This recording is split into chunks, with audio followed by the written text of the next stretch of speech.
মার্কিন president Donald ট্রাম্পের বৈচিত্র্যময় কূটনীতির সর্বশেষ অধ্যায় ভার্সাই সমঝোতা কার্যত এখন ইতিহাসের পাতায় কেবল একটি ব্যর্থ দলিল। কয়েক সপ্তাহ আগে যে চুক্তির আশায় দুই পক্ষ নতুন করে টেবিল সাজাতে চেয়েছিল, আজ সেই টেবিল উল্টে গিয়ে সেখানে প্রতিস্থাপিত হয়েছে বোমার গর্জন আর ধোঁয়া।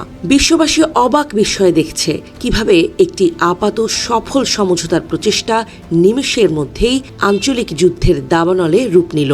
ইরানের ওপর থেকে তেলের নিষেধাজ্ঞা তুলে নিয়ে বিপুল অর্থনৈতিক মুনাফার লোভ দেখিয়ে ট্রাম্প চেয়েছিলেন তেহরানকে আলোচনার টেবিলে আনতে।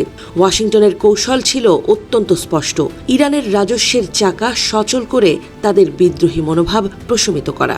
কিন্তু ট্রাম্পের সেই চমৎকার চুক্তি শেষ পর্যন্ত সোনার পাথর বাটিতে পর্যবসিত হলো।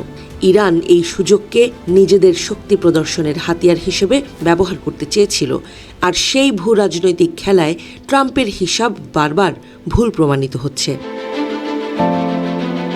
চুক্তির কালি শুকানোর আগে যখন হরমুজ প্রণালীতে একের পর এক জাহাজে হামলার ঘটনা ঘটে, তখন ট্রাম্পের ধৈর্যের বাঁধ ভেঙে যায়। ইরানকে দেয়া বিশেষ অর্থনৈতিক ছাড় বাতিল করে তিনি শুরু করেন একের পর এক সামরিক অভিযান। গত কয়েকদিনে যুক্তরাষ্ট্রের ১৭০টিরও বেশি বিমান হামলা ইরানের সামরিক স্থাপনাগুলোকে দুমড়ে মুচড়ে দিয়েছে। ট্রাম্পের ভাষায় এগুলো বিধ্বংসী আঘাত হলেও বাস্তবে এটি সংকটের জটিলতাকে বহুগুণ বাড়িয়ে দিয়েছে মাত্র। মার্কিন ভাইস প্রেসিডেন্ট জেডি ভ্যান্সের কণ্ঠে এখন সুর বদলেছে।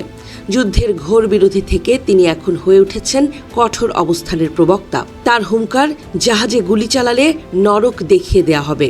এটা স্পষ্টতই বুঝিয়ে দিচ্ছে হোয়াইট হাউস এখন কূটনৈতিক সংলাপের চেয়ে সামরিক শক্তির ওপরই বেশি ভরসা করছে। কিন্তু এই শক্তি প্রদর্শনের বিপরীতে ইরানের পাল্টা আক্রমণের ভয় বাড়ছে প্রতিনিয়ত, যার আঁচ গিয়ে পড়তে পারে গোটা বিশ্বের জ্বালানি সরবরাহ ব্যবস্থায়। প্রবীণ কূটনীতিক রিচার্ড এন হ্যাসের মতো বিশ্লেষকরা মনে করছেন, যুক্তরাষ্ট্র এখন এমন এক কৌশলগত ফাঁদে আটকা পড়েছে যেখান থেকে সহজে বের হওয়ার পথ নেই। একের পর এক বোমা মেরে ইরানকে দমানোর যে লক্ষ্য ট্রাম্প স্থির করেছিলেন তা ধূলিসাৎ হয়েছে। হ্যাসের মতে, ইরান এখন আর আত্মসমর্পণের পাত্র নয়, বরং যত বেশি হামলা হচ্ছে তারা উপসাগরীয় এলাকায় পাল্টা আঘাতের সুযোগ খুঁজছে। এই সংঘাতের গভীরে রয়েছে পারমাণবিক উচ্চাকাঙ্ক্ষা ও হরমুজ প্রণালীর নিয়ন্ত্রণ। ট্রাম্পের সাথে ইরানের যে অস্পষ্ট সমঝোতা হয়েছিল তার ৫ নম্বর অনুচ্ছেদটি এখন যেন এক মরণ ফাঁদ। জাহাজ চলাচলের দায়িত্ব কার, এই প্রশ্নের আড়ালে ইরান মূলত কর আরোপের অধিকার আদায় করতে চেয়েছিল। আর এই কর্তৃত্ব বজায় রাখতে গিয়ে যখন মার্কিন নৌবাহিনী পাহারা বসালো, তখন দুই পক্ষের সরাসরি সংঘাত অনিবার্য হয়ে ওঠে।